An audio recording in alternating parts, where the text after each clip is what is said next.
A partir de agora, o Brasil inteiro interligado na notícia. Jornal. Conexão Nacional. Conexão Nacional. Os principais fatos, as principais notícias. Jornal.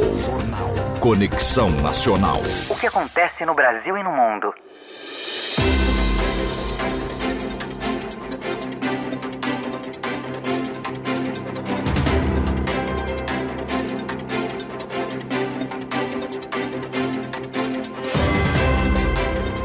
Olá, hoje é quinta-feira, 27 de outubro de 2022, com a coordenação de Thalita Moura e Lívia Almeida, sonoplastia de Magu, textos e edição de Fátima Belesso. Vai para o ar a edição número 19 de Conexão Nacional.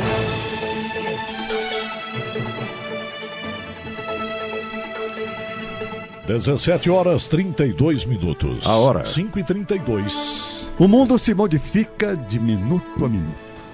O rádio vai apresentar todos os fatos que alteram a vida e conduzem esta caminhada do homem. Esta é a Rádio Capital. E este é mais um capítulo vivo da história.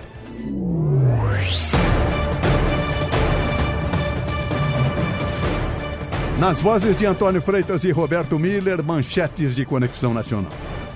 Prefeito Ricardo Nunes sanciona a lei que cria auxílio para filhos de mulheres vítimas de feminicídio. O benefício poderá ser de um salário mínimo para os menores de 18 anos de idade que ficaram órfãos. Lula tira parte do dia de campanha para comemorar seu aniversário de 77 anos. Já o candidato Bolsonaro passa a quinta-feira no Rio de Janeiro entre motociata e comícios. Cidades do ABC Paulista liberam passe livre no domingo, dia do segundo turno das eleições. Na região metropolitana de São Paulo, agora são 16 municípios que terão transporte gratuito. Eleitores têm até sábado para baixar e atualizar o e-título. Documento eletrônico substitui o título de eleitor impresso na hora da votação. Partido Novo suspende a filiação de João Amoedo após declarar apoio de Lula do PT. O fundador do partido viu com indignação e chamou o processo de autoritário. Ministro Alexandre de Moraes converte prisão em flagrante de Roberto Jefferson em prisão preventiva. Moraes justificou que a decisão partiu do arsenal de armas e munição encontrado com o ex-deputado. PTB faz fusão aí. Ex-deputado Roberto Jefferson é vetado no novo partido. Se uniu ao patriota que não quer saber do ex-deputado na Executiva Nacional. Taxa de desemprego cai no Brasil e tem o menor índice desde junho de 2015. Apesar do dado positivo, ainda existem 9,5 milhões de brasileiros procurando emprego no país. PIB dos Estados Unidos cresce 2,6% no terceiro trimestre deste ano. Analistas se surpreenderam com o nível de avanço no consumo das famílias por lá, com inflação em alta.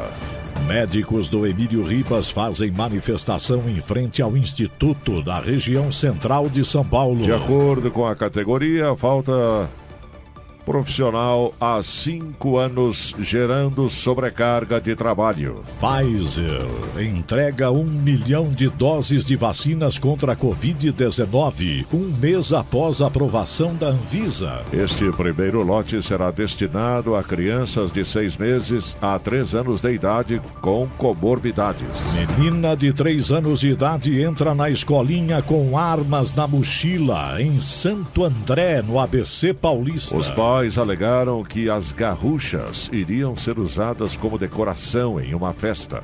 Torcedores do Flamengo têm voos cancelados para Guayaquil, onde acontecerá a final da Libertadores. Patrocinadora do clube, que fechou os pacotes, disse que o motivo é a possível erupção do vulcão em Quito. Justiça de São Paulo determina passe livre em metrô e trens nas eleições. Conheça os direitos de pacientes com câncer de mama no Brasil. Prefeitura de São Paulo proíbe compra de ônibus a diesel. E há alguma confusão no embarque de torcedores do Flamengo para Guayaquil para a grande final da Libertadores do próximo sábado. Ocorre que um vulcão entrou em erupção em Quito e a fumaça está atrapalhando voos para aquele país. Não é a primeira vez que a natureza atrapalha os flamenguistas. No ano passado, em Montevidéu, na decisão, falaram que o problema foi o vento. A briga eleitoral agora tomou as ondas do rádio, mas será que houve fraude mesmo? 17h37. A hora. 17h37. Jornal Conexão Nacional. Os principais fatos do Brasil e do mundo. Muito bem, mais uma vez estamos aqui reunidos para apresentar o nosso Conexão Nacional. Anchieta. O caldo engrossou hoje, hein, Anchieta? Pois é, o negócio agora tá sério, hein, José Val? Presença ilustre e importante aqui no Conexão Nacional. O ministro da Cidadania, Ronaldo Bento. Ministro, seja muito bem-vindo aqui ao Conexão. Boa tarde, senhor. Boa tarde, Anchieta. Boa tarde, José Val. Boa tarde a todos que nos ouvem. Os colegas aqui da Rádio Capital. Um prazer. Prazer estar aqui com todos vocês. Prestar alguns esclarecimentos sobre a área de esporte e desenvolvimento social. Pois é, e também do Auxílio Brasil, né? Que é uma coisa muito importante aí para tentar diminuir a pobreza no Brasil. Fundamental, Anchieta. Fundamental, o Auxílio Brasil chegou com uma mudança de conceito no programa de transferência de renda. Para além das mais de 21 milhões de famílias brasileiras atendidas, acolhidas pelo programa Auxílio Brasil, a gente vem com a nova proposta. Quantos milhões? Mais de 21 milhões e meio de famílias, José Val. Isso dá quase 55 milhões de brasileiros acolhidos diretamente. É 10% da população. Um quarto da população. 25% da população. Mas não são 200 milhões? 200 milhões. São 21 milhões de famílias. Famílias. É muito mais gente. Famílias. Dá em torno de 55 milhões de brasileiros. Bom. Aí é um quarto acolhidos. Mesmo. Meu Deus do céu. Um quarto. Ô, Benito, com zeramos esse número, a fila. Dá pra gente ter uma noção... Existe sempre uma discussão quantas pessoas não têm o que comer no Brasil. Dá para se ter uma noção em milhões de pessoas? Estamos num processo que vem desde o auxílio emergencial na pandemia. Então investimos bastante na identificação dos chamados invisíveis. Então a gente conseguiu localizar, identificar mais de 25 milhões de pessoas que não estavam em nenhum outro banco de dados no Brasil. Um trabalho árduo do governo federal junto com Caixa Econômica Federal, Dataprev, e hoje nós temos o nosso cadastro único, que é esse enorme banco de dados, que hoje tem 90 milhões de brasileiros ali inseridos, e que é a porta de entrada de todos os programas e benefícios sociais do governo federal. Com esse trabalho de digitalização que o governo federal vem fazendo, inclusive, Anchieta, o Brasil hoje é considerado o 7º país mais digitalizado do mundo. A gente tem conseguido avançar nas políticas sociais e todas elas alicerçadas em dados, em evidências, inclusive com análise preditiva, né? Conseguimos corrigir alguns rumos. Fato é que desde o auxílio emergencial, passando agora pelo Auxílio Brasil, Auxílio Gás, dentre outros, a gente tem conseguido chegar cada vez mais naqueles que mais precisam, na população chega pobre. A todas essas famílias, ministro? Chega, estamos chegando. O Banco Mundial hoje reconhece os programas sociais do governo brasileiro dentre os mais eficazes do mundo. Temos apontamentos, né, de órgãos de controle aferindo a eficácia, né, na ordem de 97%. Então isso é algo inédito, inclusive no mundo, né, sendo objeto, como eu falei, de apontamentos do Banco Mundial, que é um dos braços ali da Organização das Nações Unidas, que faz essa verificação, apontando que o Brasil tem feito de maneira muito assertiva, né, a entrega, a transferência de renda para a população mais pobre do nosso país.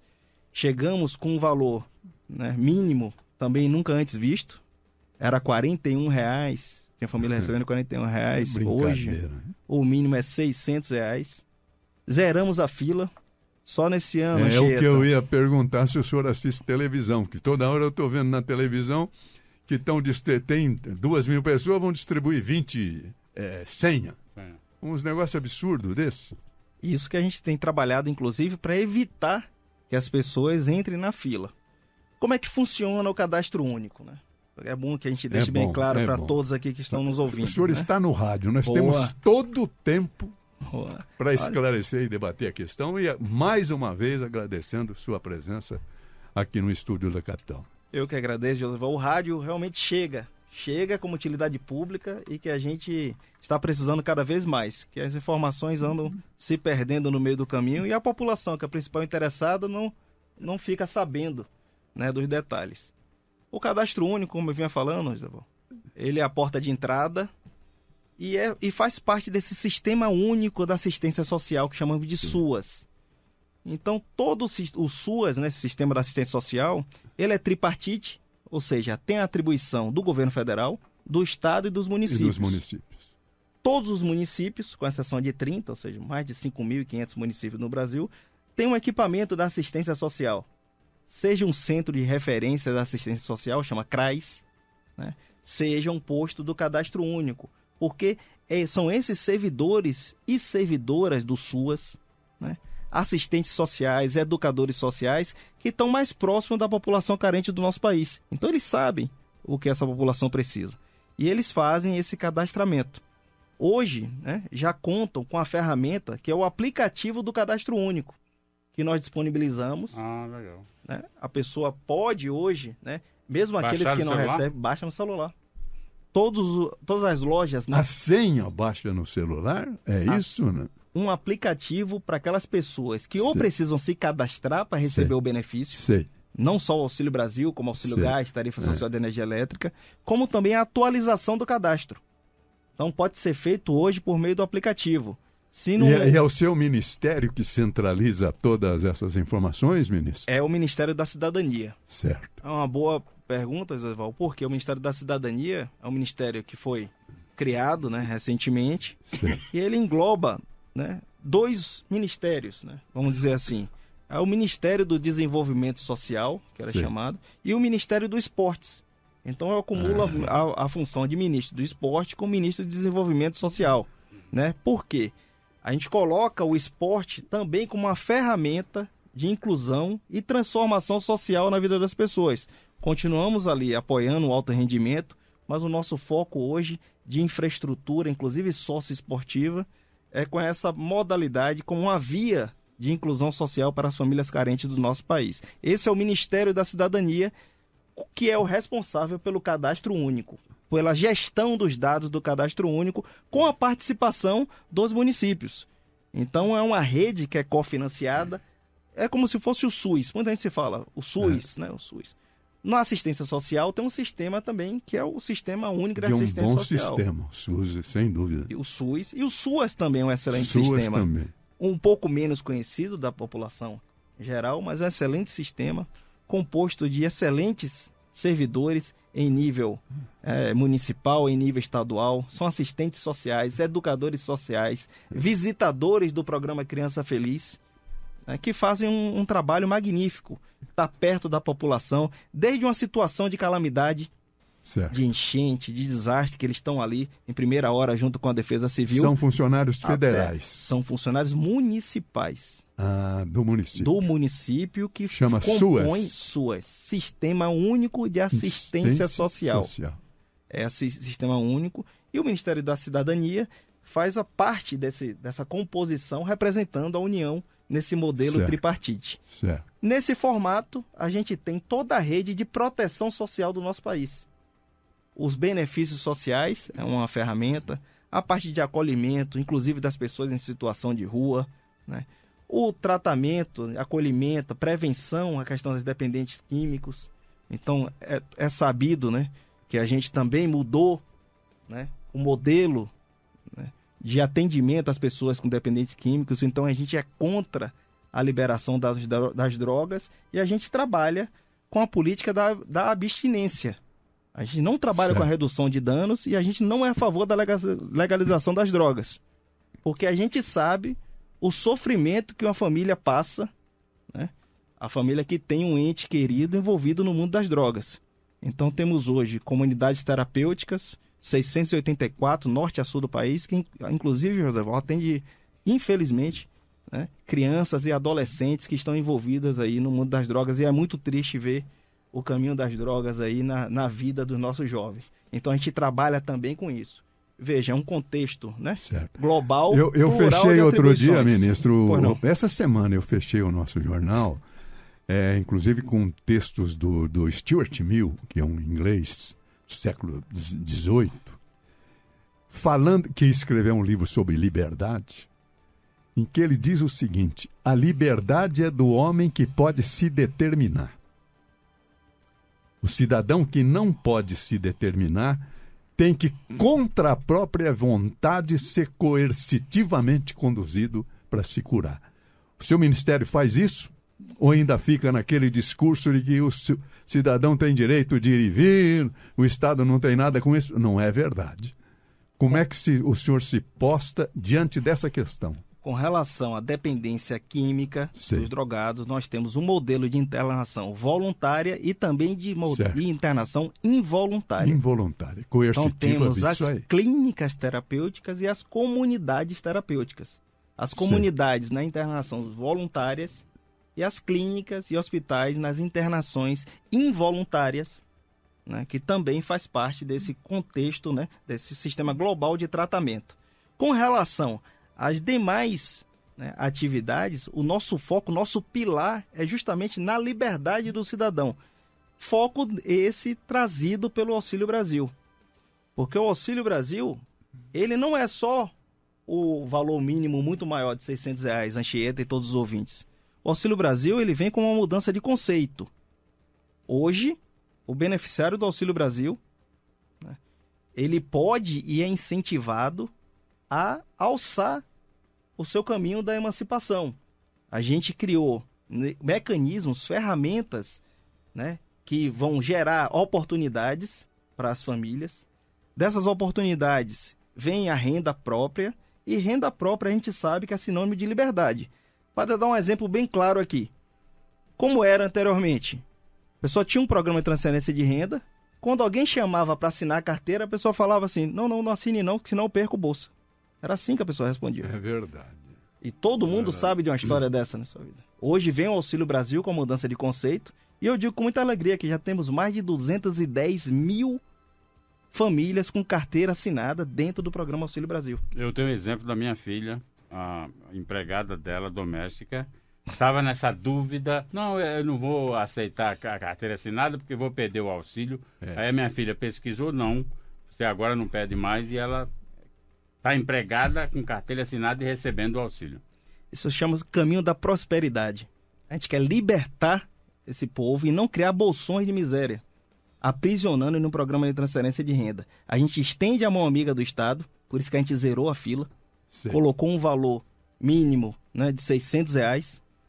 Ao mesmo tempo, a gente está criando as portas de saída do programa de transferência de renda.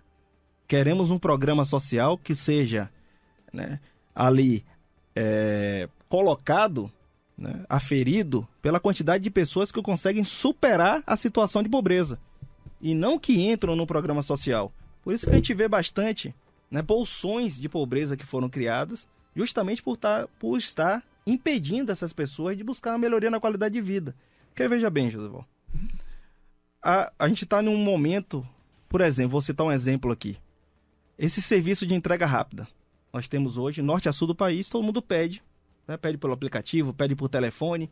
Chega ali um entregador para entregar de tudo hoje, né? Remédio em farmácia, né? A comida. Né? Tudo. A gente tem essas empresas hoje, e no Brasil tem liberdade econômica, né? E a lei de liberdade econômica veio para fazer isso daí. E esses entregadores, por vezes, né, são beneficiários do programa de transferência de renda. E hoje, todos os entregadores podem constituir o que chama de microempresa individual. E não perde o Auxílio Brasil não também. Precisa ter sócio, é só ele. Ele sozinho. Só ele, empresa individual. Abre uma empresa dele. Para que abrir uma empresa individual? Para começar a ter sua conta corrente para receber o Pix no pagamento. Recolher, né, a sua previdência pensando no futuro, né, de uma aposentadoria. E tudo isso era negado à população do programa de transferência de renda. E com o Auxílio Brasil a gente veio para tirar essas amarras e dizer aqui, ó, estamos prontos aqui, lhe ajudando no momento de dificuldade, mas queremos o seu caminho da prosperidade. Queremos que saia dessa situação de pobreza. E por isso que a gente veio mexendo nas alavancas corretas, e hoje, né, nós temos em torno de também mais de 100 mil pessoas com empresa individual, principalmente os trabalhadores autônomos, que chamam entregador autônomo, né? O cara, às vezes, entrega de bicicleta, né? Tem a moto dele para entregar, né, hoje pode constituir a empresa individual e não perde o Auxílio Brasil. Isso é dignidade para a população brasileira. Essa mudança de conceito que a gente trouxe e a gente leva para todos os outros programas do governo federal, notadamente na área de assistência social. Vamos ver essa mudança de conceito, ministro, porque o que eu tenho observado, nos contatos com pequenos empresários, é que, de repente, o empregado quer ir embora para ficar 3 meses recebendo. Ele quer ser demitido. E a empresa não quer demitir, porque tem que pagar multa, não sei o que, uma série de coisas. Sai muito caro para a empresa demitir. Fica um atrito entre os dois. E, evidente, é uma indignidade. O cara realmente fantasiar uma demissão para ficar pendurado no Estado. Pelo que o senhor está me expondo, isso não precisa mais acontecer. O cidadão pode se demitir e continua sendo assistido ou não? Aí é uma outra rede de proteção social, que é o seguro-desemprego. Isso. Com o Ministério do Trabalho, faz parte, né, dessa cadeia de proteção social. E o senhor não se dá bem com o ministro do Trabalho? Muito, com todos eles.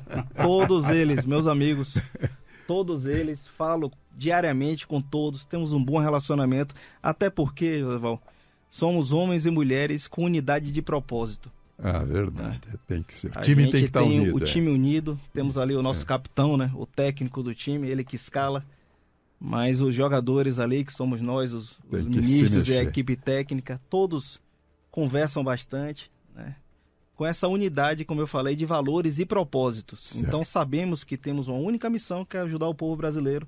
Então, mesmo que eu não fale com um colega todos os dias, eu sei que ele está caminhando na mesma direção que eu. Quer dizer que nessa questão que eu pus é um problema no Ministério do Trabalho. Não, é uma situação de lei trabalhista, né? Sim. Que é o seguro-desemprego.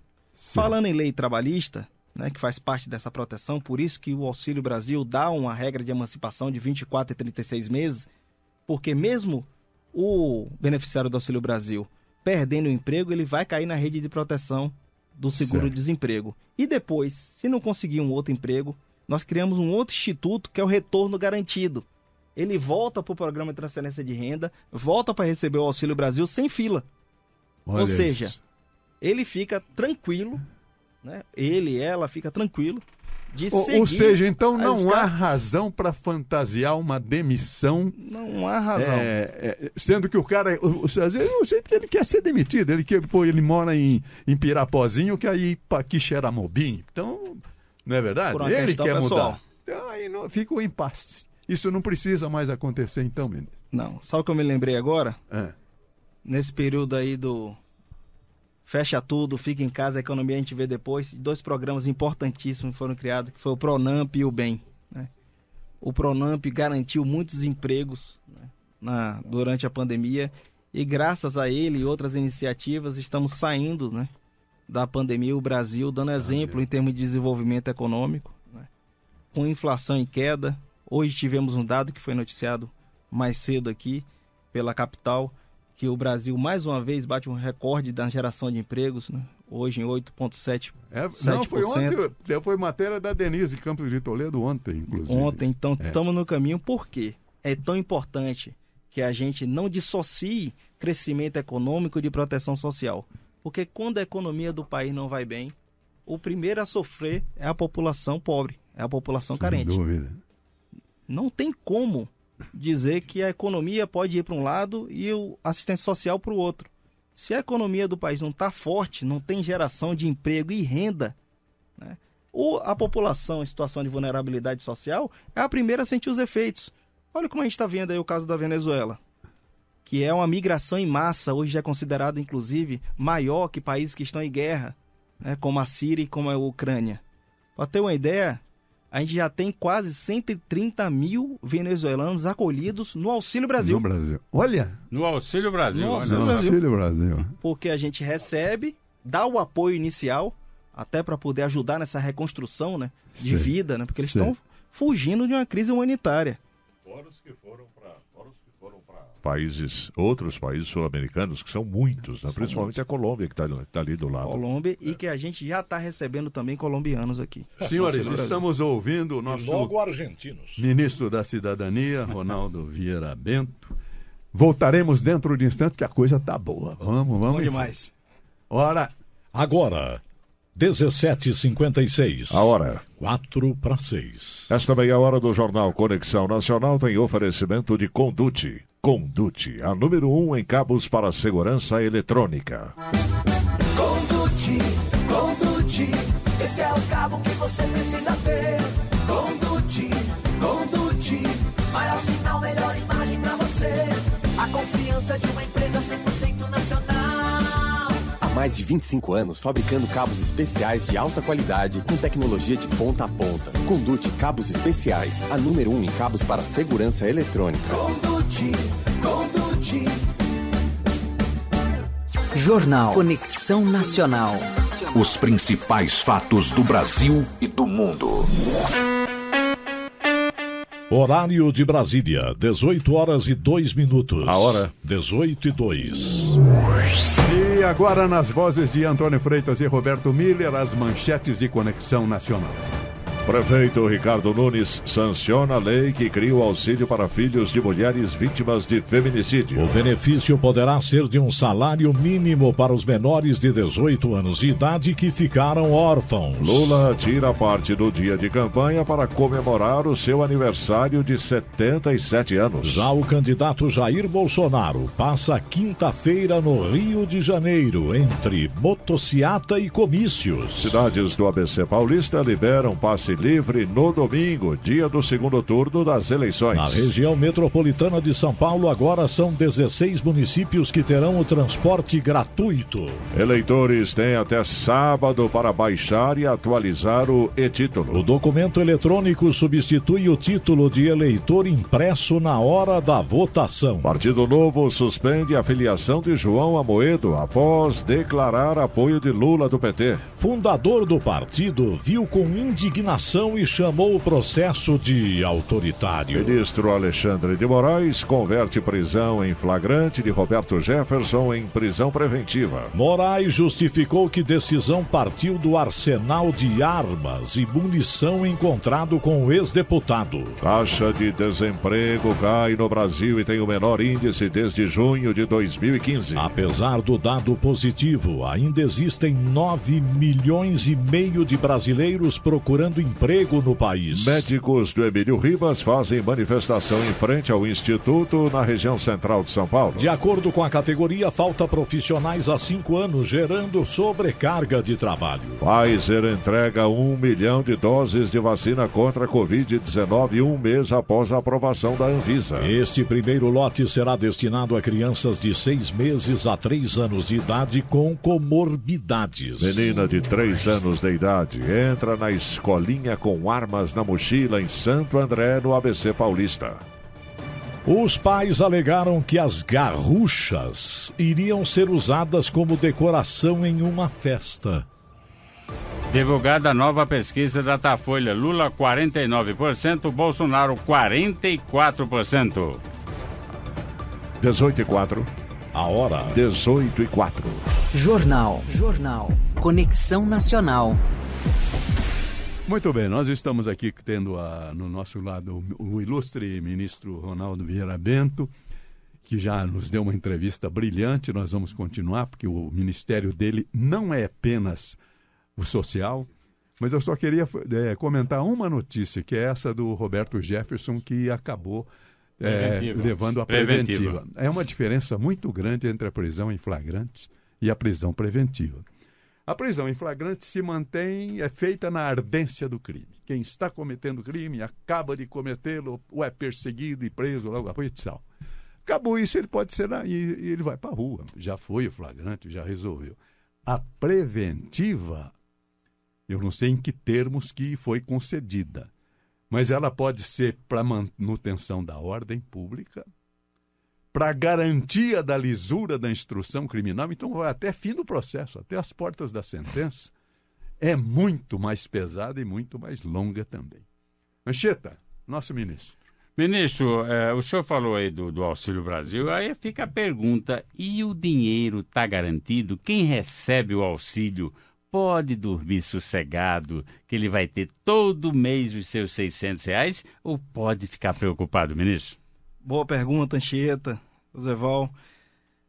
Tranquilo. O Auxílio Brasil ele veio para ficar. Então não acaba em 22, vai permanecer em 22, 23, 24. Primeiro que é um programa permanente de transferência de renda. Então, ao contrário das notícias falaciosas que volta e meia a gente ouve de que o Auxílio Brasil vai acabar em dezembro, isso daí está totalmente equivocado. É uma mentira. O Auxílio Brasil ele continua, é um programa permanente, compromisso prioritário, inclusive dito hoje pelo ministro da Economia, Paulo Guedes, né? Porque além de ser um programa permanente, a gente tem várias políticas sociais, né, que são acopladas ao programa Auxílio Brasil. A gente lembrou mais cedo, hoje 1/4 da população brasileira é acolhida por esse programa, então chega a ser até uma crueldade, Anchieta, falar que o programa vai acabar. Porque são pessoas carentes que precisam, um momento de recuperação, a economia dando exemplo, e esse lado de proteção do Estado está aí, e tem feito a diferença na vida de muitas mulheres, principalmente. Por que eu digo mulheres principalmente? Porque mais de 80% dos chefes de família beneficiários do Auxílio Brasil são mulheres. Mulheres profissionais, autônomas, que são trabalhadoras, que tinham seu pequeno comércio, que às vezes eram manicure, uma boleira, uma doceira, por conta da pandemia perdeu ali a sua fonte de renda, teve que ingressar num programa social e nós acolhemos, zeramos a fila. Né? Nenhuma família hoje na faixa da pobreza extrema, regularmente cadastrada, está sem receber o Auxílio Brasil. Isso é um fato inédito e vamos continuar fazendo isso. Às vezes não são nem mulheres já formadas, são meninas com 14, 15, 16 anos que vivem nas longas periferias, que já tem 2, 3 filhos de 2, 3 pais diferentes que puxaram o carro e ela fica sozinha ali. E precisa desse auxílio, ministro. E vamos ajudar. Continuamos ainda, inclusive, com o cadastramento aberto. Né? Então, todos ainda que precisam, né, ingressar no programa de transferência de renda, vão continuar assistindo e dando ferramentas, criando oportunidades para a geração de renda própria. Porque o programa Auxílio Brasil veio para ser um trampolim na vida das pessoas e não uma âncora. Não queremos criar bolsões de miséria e pobreza. Queremos ajudar no momento de necessidade e permitir que essas famílias brasileiras saiam da situação de dificuldade, superem a pobreza. Como isso, ministro? Incentivando o trabalho, incentivando o empreendedorismo. Né? Pode hoje constituir uma empresa individual, ter acesso ao microcrédito produtivo, né? Ter acesso, né, a bancarização que lhe era legada. É Banco do Brasil e Caixa Econômica? Microcrédito produtivo em várias instituições financeiras. Hoje já 12, né, instituições já oferecem o microcrédito produtivo também, o microcrédito consignado, porque veja bem, essa população, né, lhes era negado o direito de ter um crédito formal. O que a gente fez? Democratizou o acesso ao crédito. Como era negado o direito ao crédito formal, essas pessoas, esses beneficiários, eram empurrados para o mercado informal de crédito, empurrados para a mão de agiotas, com créditos extorsivos. E no dia de ontem, a Polícia Federal deflagrou uma operação na região norte, né, prendendo, né, e cumprindo um mandado de busca e apreensão, onde os cartões estavam na mão de traficantes que emprestavam dinheiro a juros. Isso, cartão do auxílio, o cartão do benefício, que hoje tem até função de débito, a gente pode conversar logo mais, estavam não em poder de traficantes, né, que emprestavam dinheiro a juros extorsivos de mais de 30%, e eles pegavam o cartão, não devolvia para ir ali sacando dinheiro. A Polícia Federal deflagrou ontem a operação, então deixa aqui também meu registro, o excelente trabalho que a Polícia Federal vem realizando, diretor-geral Márcio, o ministro da Justiça Anderson, também vem a Polícia tocando Federal muito adquiriu bem. uma respeitabilidade grande no Brasil, né, ministro? É uma instituição de Estado. Nossa, uma instituição de Estado que tem feito a diferença, tem feito o seu trabalho sério, isento. Né? Prova isso que ajuda a todos. Combate, inclusive, as irregularidades na concessão dos benefícios. E ontem deflagrou uma outra grande operação, coibindo isso. Porque é bom termos exemplos claros e práticos daquilo que a gente vem falando. Que muitos que não conhecem a realidade do povo brasileiro, de norte a sul, como a gente que já rodou conhece, né? Eu como servidor de carreira há mais de 20 anos, e sabe da dificuldade, sabe, né, que um microcrédito desse em um banco formal faz a diferença na vida das pessoas. Negar esse direito é também querer subjugar e que a pessoa permaneça ali sem a mínima condição de sair da pobreza. Muito bem, ministro, vamos falar de futebol, não, de esporte, porque a gente falou das, aí é só das desgraças, mas logo o senhor vai falar de alegria, que vamos ser campeões do mundo e tal, não sei o quê.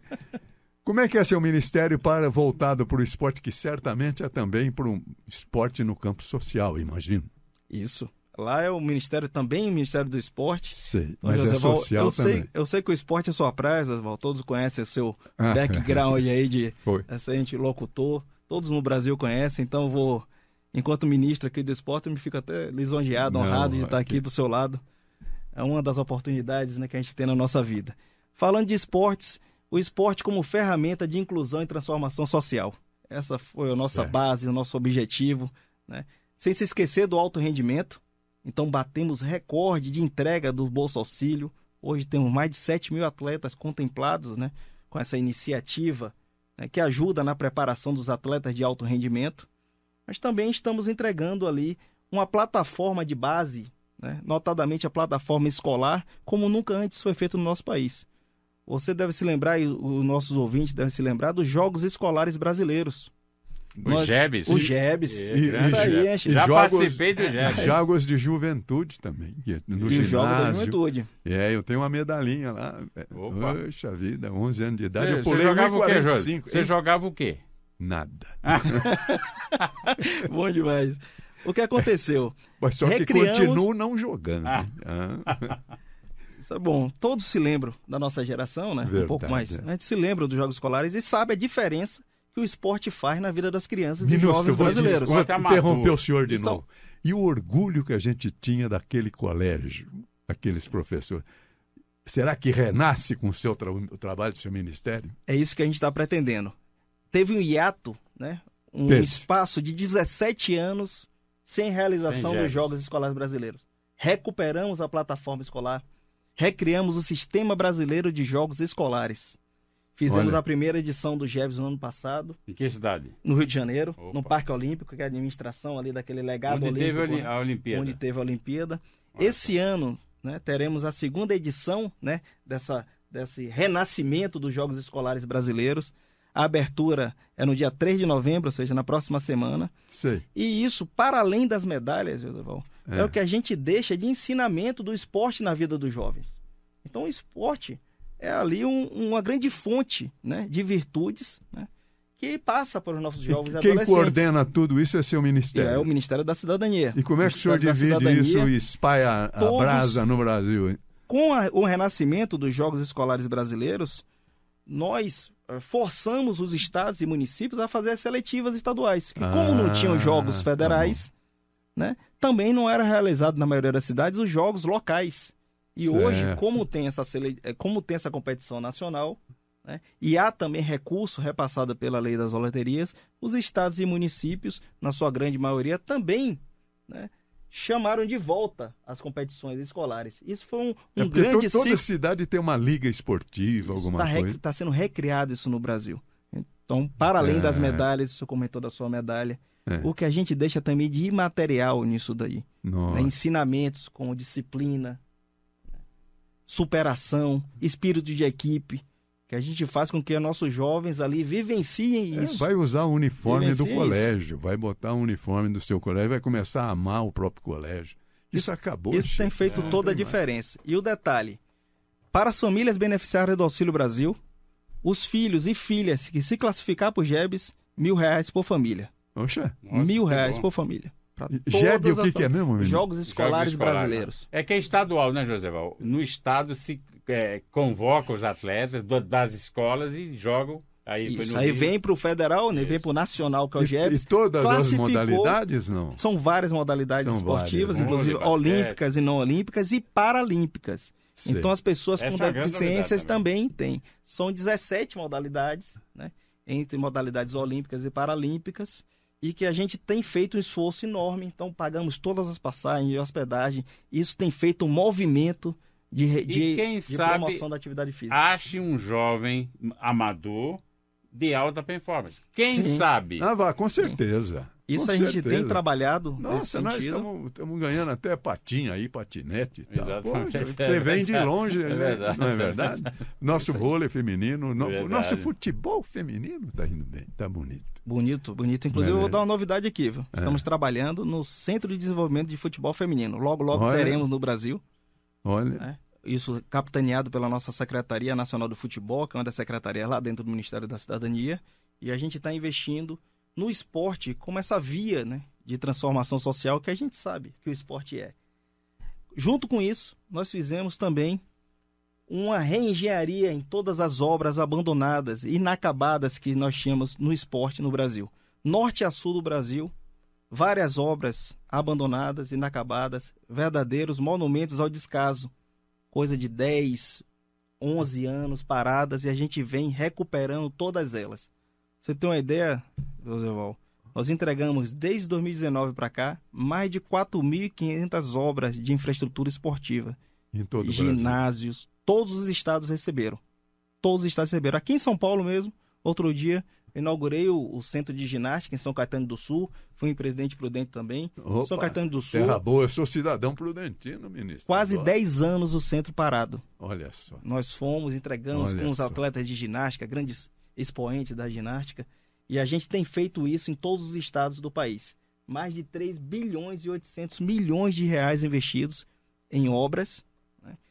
Para além dessas obras, né? São obras de pedra e cal, o uso dessas arenas, né? Que são parques, praças, pistas de skate. E a gente tem estimulado as prefeituras a trazer a atividade física, principalmente no momento de recuperação pós-pandemia como esse.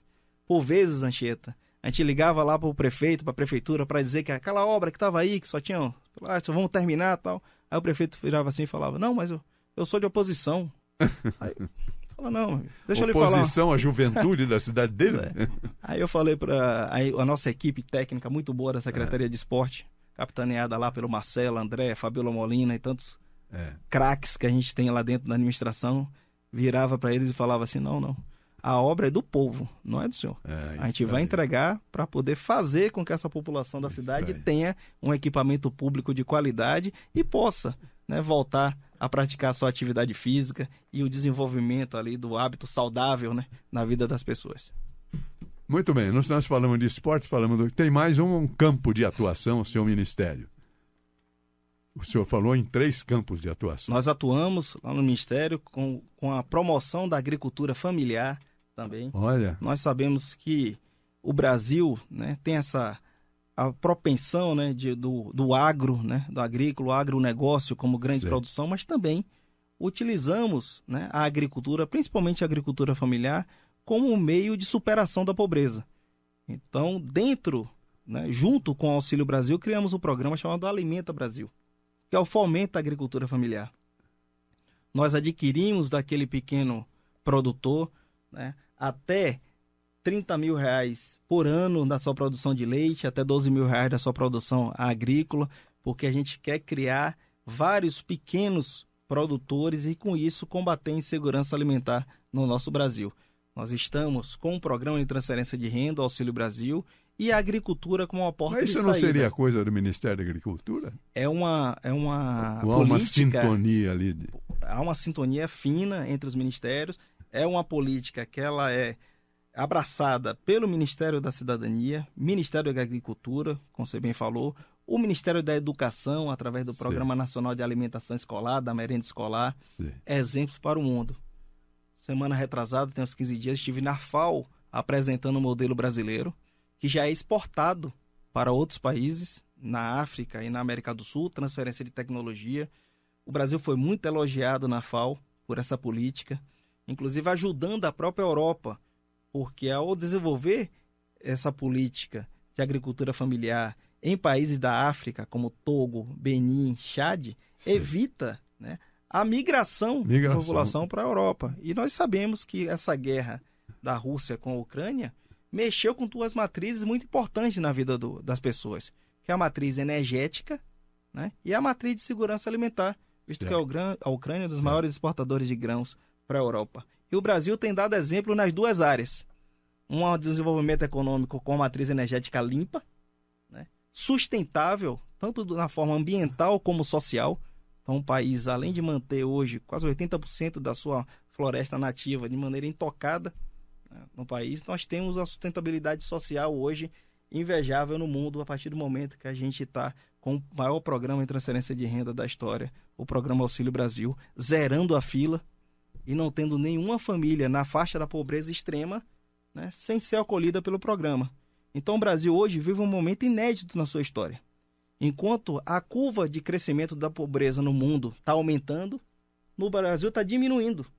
Olha. Então, a gente vê, né, um ponto que a gente chega enquanto país, enquanto nação, dando exemplo na área econômica, dando exemplo na área social. Um verdadeiro caminho da prosperidade, Josebão. Esse problema da agricultura familiar, você falou que tem uma verba de 30 mil para cada família. Como é que eu não compreendi direito? Temos a compra, né, dessa produção por ano. Ah, a compra da produção. Não é presente, não. Essa verba maior é a produção leiteira, que você disse. Isso, leite. É a outra produção. Por quê? O pequeno agricultor, ele não concorre, né, com o grande. Não dá. E ele, às vezes, não tem a regularidade ali na sua produção, então ele precisa de um incentivo e a gente adquire através dos bancos de alimentos. Lançamos um programa também inédito recentemente, o Brasil Fraterno, que é reestruturar a rede brasileira de bancos de alimentos, apoio da Associação Brasileira de Supermercados, né, para combater as perdas e desperdícios. A Associação Paulista de Supermercado divulgou recentemente também um estudo sobre o combate a perdas e desperdícios, inclusive que isso tem impactado, né, também nos preços dos alimentos no Brasil.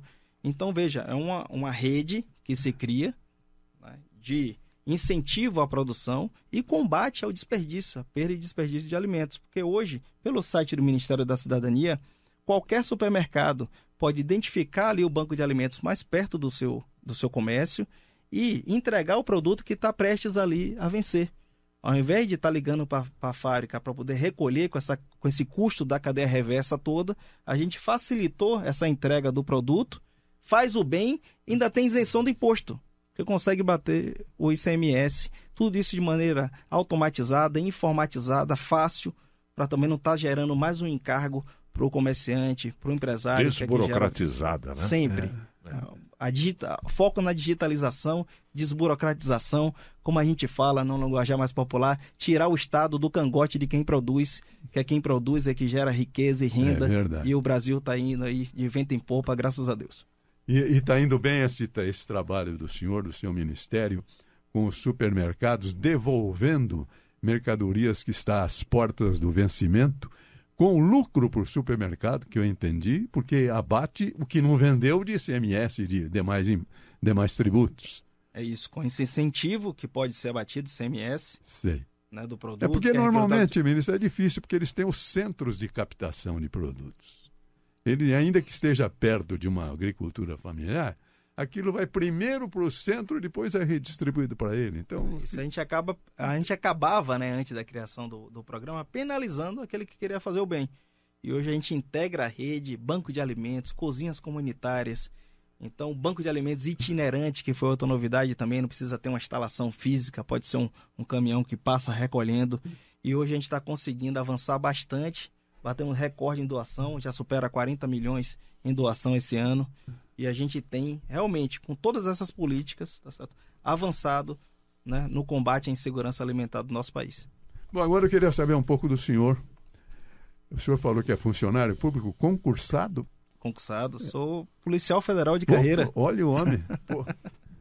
Hein? Sou servidor público. O senhor que deu a arma pro outro lá, não? Sou servidor público de carreira, né?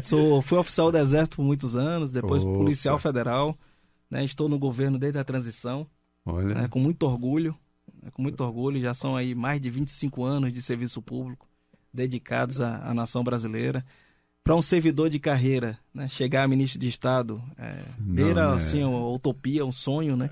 Chegar a ministro de Estado. Temos vários outros ministros que são servidores de carreira.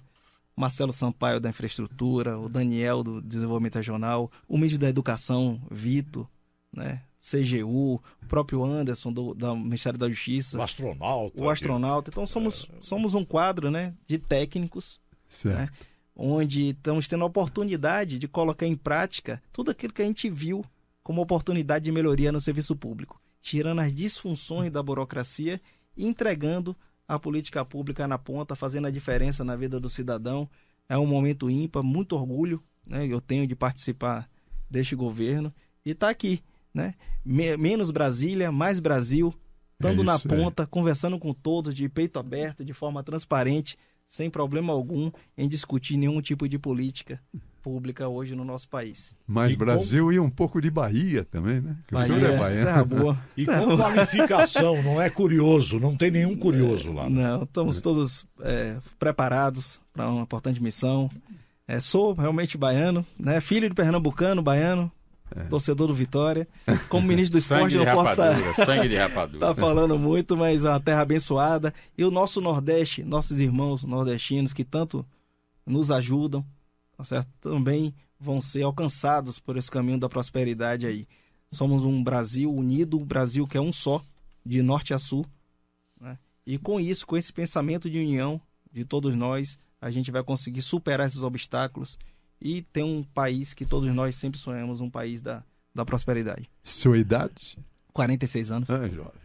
Esta meia hora do Jornal Conexão Nacional é um oferecimento de Conduti, a número 1 em cabos para segurança eletrônica. 18 horas, 27 minutos. A hora. 18h27.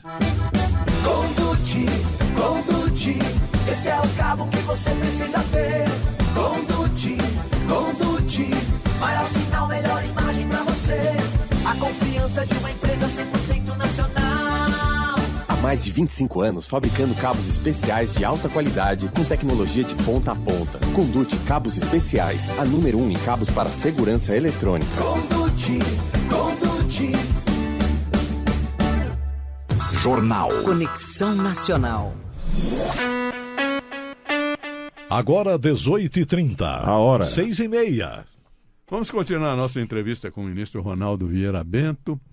Aqui é rádio, ministro, quer prestar serviço. Nós não queremos fazer manchete. Não precisamos, que nós já temos nossos mancheteiros aqui. Nós queremos prestar serviço. Então a pergunta é o seguinte: falta alguma coisa nesse trabalho de orientação e ajuda para os nossos ouvintes, vindas do seu ministério? É importante dizer a necessidade de atualização do cadastro único. Então, as famílias devem manter o seu cadastro atualizados. Há uma política constante, né, do governo federal, está sempre ali orientando na manutenção do cadastro de forma atualizada para permitir a manutenção dos benefícios, né, que as famílias já recebem, como também de novos benefícios. Então, avançamos muito na desburocratização, por exemplo, da tarifa social de energia elétrica. Mudamos o regramento e hoje as famílias que fazem jus já são colocadas de maneira automática ao recebimento do benefício. Um desconto que pode chegar até 65%. E as concessionárias hoje já são ali, né, instadas a colocar o benefício de maneira automática com base no nosso cadastramento do cadastro único. Então, a manutenção desse cadastro de maneira atualizada é importantíssimo. O governo federal preza muito pelo recurso público que é aplicado na área do desenvolvimento, da proteção social. Então, ele serve também para nós estarmos ali monitorando e fazendo com que o recurso realmente chegue para as pessoas que precisam. Certo. É isso aí. Como é que evita a fraude?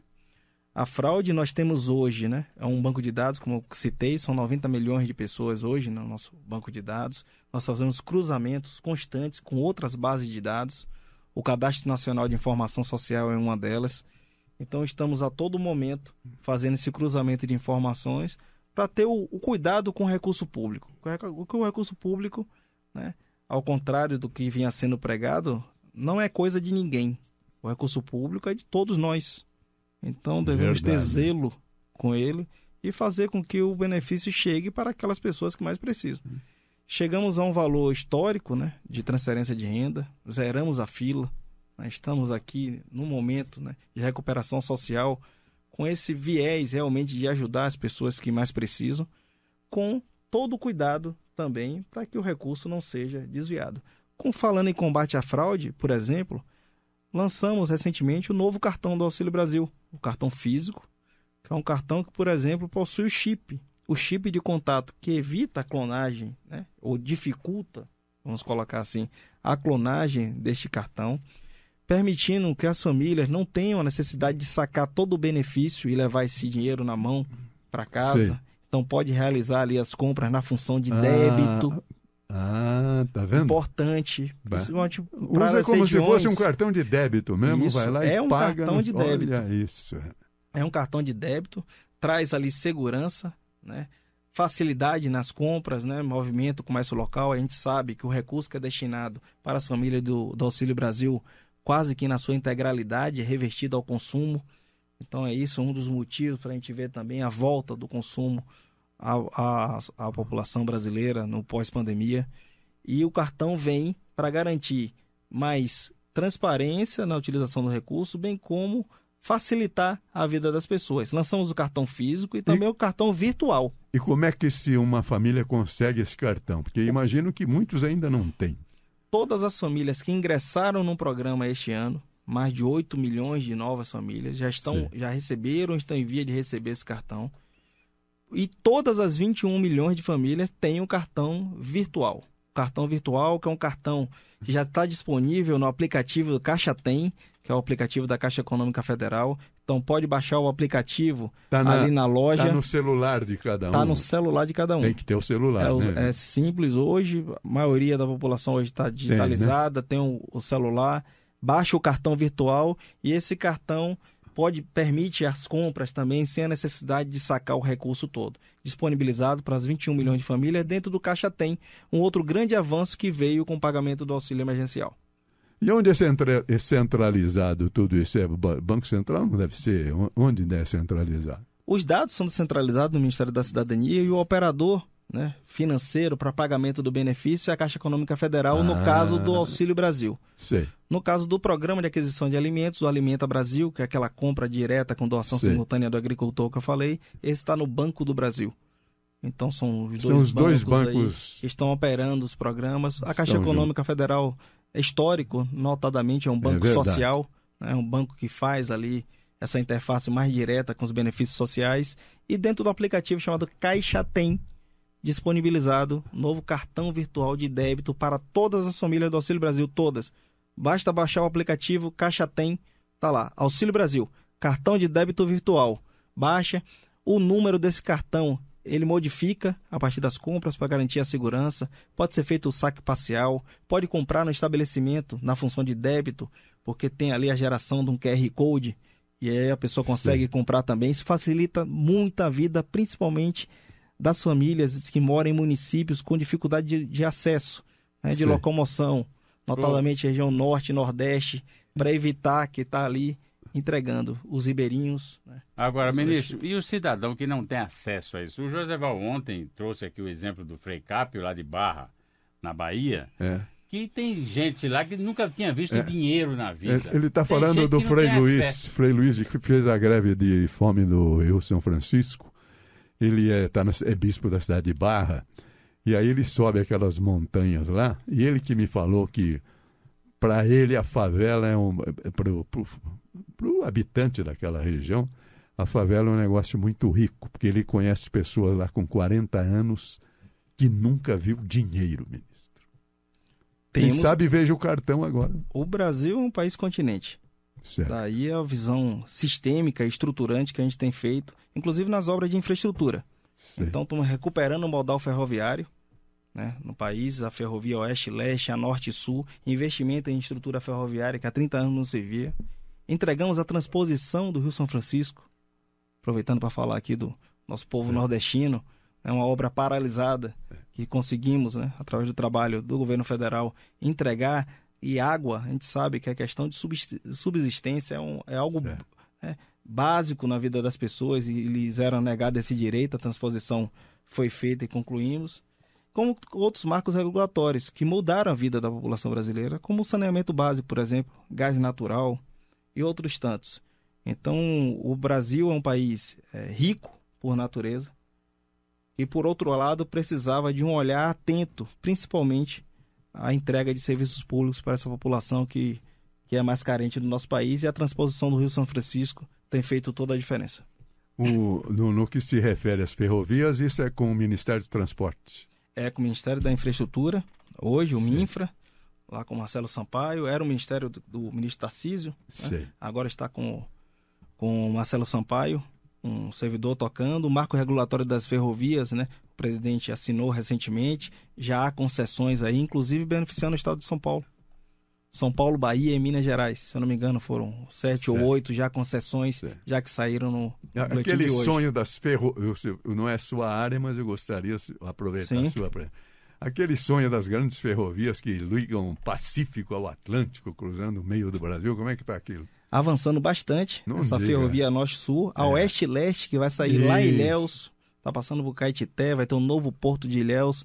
Então avançou-se muito nessa questão e temos previsão aí de investimento, inclusive nas concessões, que superam, né, a ordem de mais de 900, né, bilhões de reais nos próximos 20 anos. Porque a ferrovia brasileira foi destruída, né? Então, completamente destruída. Só para carga, não existe mais para passageiro. O Programa de Desenvolvimento Ferroviário, né, foi assinado essa semana, né, é uma notícia aí de primeira mão. Já foi assinado essa semana o novo marco regulatório no Programa de Desenvolvimento Ferroviário, permitindo, né, as concessões das rodovias e o término desse modal que foi realmente deixado de lado. Assim como a navegação de cabotagem, né, a BR do Mar, que chegou, e a recuperação de portos e concessão de aeroportos. Essa parada nas ferrovias, ministro, eu acho que chega a quase 50 anos, né? Essa falta de estruturação, de desenvolvimento das ferrovias, deve beirar os 50 anos, eu acho. Por aí, e fez falta. Tem feito muita falta no Brasil, principalmente no transporte de carga, né? No transporte de carga, dos grãos, o Brasil cada vez produz mais. A previsão é que no ano que vem temos mais de 312 milhões de toneladas, né, de alimentos produzidos no Brasil. E a gente precisa de uma logística importante para fazer o escoamento, distribuição local e exportação desse produto. Então a gente não pode prescindir de um modal como o modal ferroviário, daí tanto investimento tem sido feito, né, para término e para a construção dessas ferrovias. A Norte-Sul, a Oeste-Leste e mais as outras, né, como citei agora, das concessões estaduais. E como é que o seu presidente resiste às queimadas da selva amazônica? Mas hoje nós temos 80% da nossa vegetação nativa no Brasil preservada da forma como chegou. 66% da nossa floresta da região amazônica está intacta. Então o Brasil é um exemplo de desenvolvimento. Nosso modal de matriz energética é um modal dos mais limpos do mundo. Então hoje, enquanto outros países estão retomando, inclusive usinas a carvão, o Brasil tem dado exemplo de geração de usina limpa. Temos o projeto agora que muita gente está se falando da energia eólica cresceu demais. A eólica, principalmente na região Nordeste. Eólica, né? solar, os ventos, eólica, né? Solar, eólica onshore, né? Que é na terra, e offshore, que é um projeto para se ter ali a geração de energia na costa do litoral do Nordeste, que é vento constante, unidirecional. Muito vento. Né? E já está se pensando, inclusive, no Brasil como um futuro exportador dessa energia, inclusive de hidrogênio verde. Então, veja, temos todos os recursos de um país maravilhoso como o nosso, né? Fadado ao crescimento, né? Tendo responsabilidade na condução da coisa pública, é um país que vai dar muito o que falar ainda. O Brasil está hoje aí sendo observado atentamente por esse processo de recuperação e por ter aqui todos os elementos, todas as ferramentas, vamos dizer assim, necessárias à promoção da segurança alimentar no mundo e à promoção da segurança energética também. Então hoje o que se fala no mundo é a crise energética e alimentar. E nesses dois quesitos o Brasil vai muito bem, obrigado. Temos aí...